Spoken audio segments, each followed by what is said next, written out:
Hey there folks, welcome to the channel. I'm glad you can make it because in today's episode, we are talking about the gear that we use to make sausage. Now, I know in a lot of videos we cover sausage recipes and behind the scenes on how to become a better sausage maker. We don't really talk about the gear too much. Well, today we're going to be talking about a piece of equipment that we use every time we make sausage, and that is the sausage grinder. In today's video, we're going to be covering the Sausage Maker's number 12 grinder. This is a recent upgrade that we've made since last year, and here we've been filming Celebrate Sausage Season 4, and I got to tell you, this little machine is a beast. And this video could not have come at a better time because on the Sausage Maker's website, there is a 20% discount on all their Pro Series grinders. You'll never be able to get it as cheap as you can get it right now. I'm not quite sure when the sale ends, but I'll put a link in the description box below so you can check it out for yourself. Okay, let's start with the specs. This grinder has got a solid 3/4 horsepower motor. It's self-lubricated, air-cooled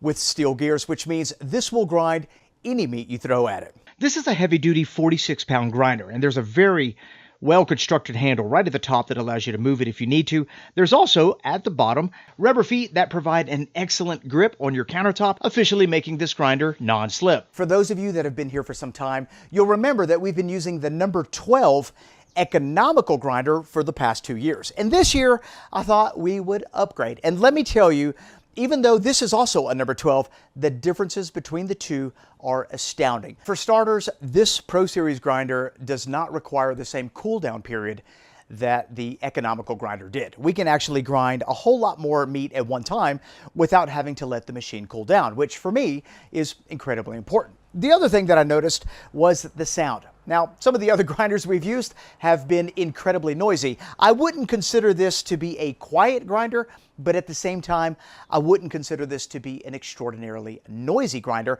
I would call it middle of the road. This grinder comes with an auger, a couple grinding plates, a grinding knife, and a set of 3 food-grade stuffing tubes for when you want to make sausage.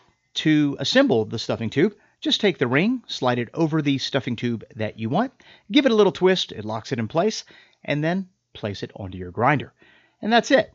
Now, I don't typically use my grinder to make sausage. I find that a dedicated sausage press is a lot more efficient and produces a much better quality sausage, but you at least have the option with this grinder. The design of the auger has a wide mouth opening, which allows it to catch the food efficiently, and the plates that you get are 4.5mm and 10mm, and then you also get the cutting blade. So let's assemble this very quick so you can see how to do it. We're going to start by putting the auger into the grinding head and making sure that it locks in place. Next, we're going to place the knife where the flat side is facing out. This particular knife will not allow you to put it in backwards. It just won't fit.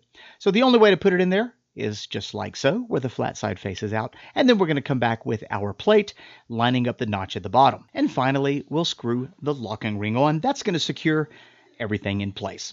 All right, let's talk about the grinding head, because this is one of the first things that I noticed about this particular grinder. So as we remove the grinder head, you'll notice that this part right here is incredibly heavy. This is a solid stainless steel construction, very well built. And you'll also notice, so let me go ahead and take it all apart, that the throat of the grinder, where the meat actually starts to come down, is offset to the center of that bottom piece. Do you see that? So it's a little more to the left, as opposed to being perfectly centered. And as we put it back together, you'll see why this is such an incredible benefit, because watch this. Having the throat off-centered produces a lot more space towards the edge of the auger, which allows the meat to get caught more efficiently. This, in turn, reduces the amount of clogs and produces a better grind. One thing about the grinder plates that I want to talk about. So this comes with a 4.5mm and a 10mm, and depending on the kind of sausage you make, that may be sufficient. But for me, I like a lot of different options. So every time I get a new grinder, or at least a new grinder size, I always get the assortment kit from the Sausage Maker. It has a lot of different sizes. The spacer is not included, so you would have to get that separately, but you now have basically every size in the collection. And so for me, that's great. You also get an extra knife in the event you have to change out your knife, which is always a cool thing. So something to consider if you are changing the size of your grinder. Another thing that I like is the convenient storage space at the bottom of this grinder. You could store your plunger, which comes with the grinder, or your extra plates. And although I typically don't use the plunger when I'm grinding, because I allow the meat to just free flow right into the throat of that grinder, it does come in handy from time to time. So we're going to go ahead and place that back into the convenient storage drawer, give it a close, nice and tidy. In case you were wondering, the entire Pro Series can also fit the 50-pound meat mixer. So the 8, 12, the 22, and the 32 can fit the Valley Sportsman 50-pound meat mixer, which is what we're looking at right here. And this makes mixing large batches of meat very, very convenient. Just attach the mixer in place of the grinder head, turn it on, and mix away. Now what you're seeing here is a dry run. Let me show you what it looks like full of meat. We actually did a huge batch of meatloaf, and I wasn't sure it was going to hold it all. That's about 36 pounds of meat with about 14 pounds of additional ingredients, including salt, breadcrumbs, the secret sauce, the eggs, the vegetables, all of that stuff goes in there. And this is what our meatloaf looked like after it was done mixing. Absolutely brilliant in under 5 minutes. The bin at the top can hold 5 to 6 pounds of meat comfortably, and we are about to make hard salami for Celebrate Sausage Season 4, so let's turn it on so you can see what the grind looks like, and more importantly, so you can hear the machine in real time.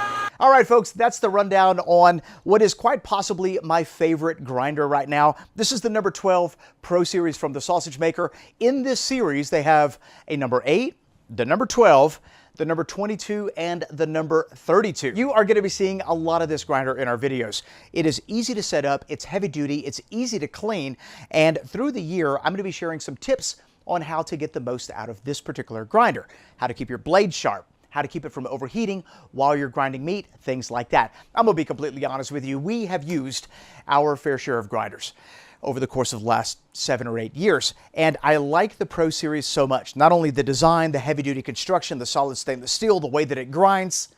There's so much to like about it that I have already pulled the trigger on the number 32 Pro Series grinder. And in a future video, we'll talk a little bit more about that. That bad boy is for our much bigger projects. It's absolutely brilliant. Thanks a lot for watching this video. If you have any questions on the number 12 Pro Series grinder, let me know in the comment section below. If you like this video, be sure to give it a great big thumbs up. And if you have not yet subscribed, do me a favor and click that subscribe button and that notification bell. Soon, we're going to be talking about the 5-pound sausage press. Absolutely perfect if you're just getting started and you're on a tight budget. We're also going to be talking about the economical electric sausage stuffer. A lot of you have been asking for a more economical version as opposed to the Dominator, the 25-pound electric sausage press that we've been using for some time. We're going to cover all of that and everything in between. Thanks a lot for being here. We'll see you in the next one. Bye-bye.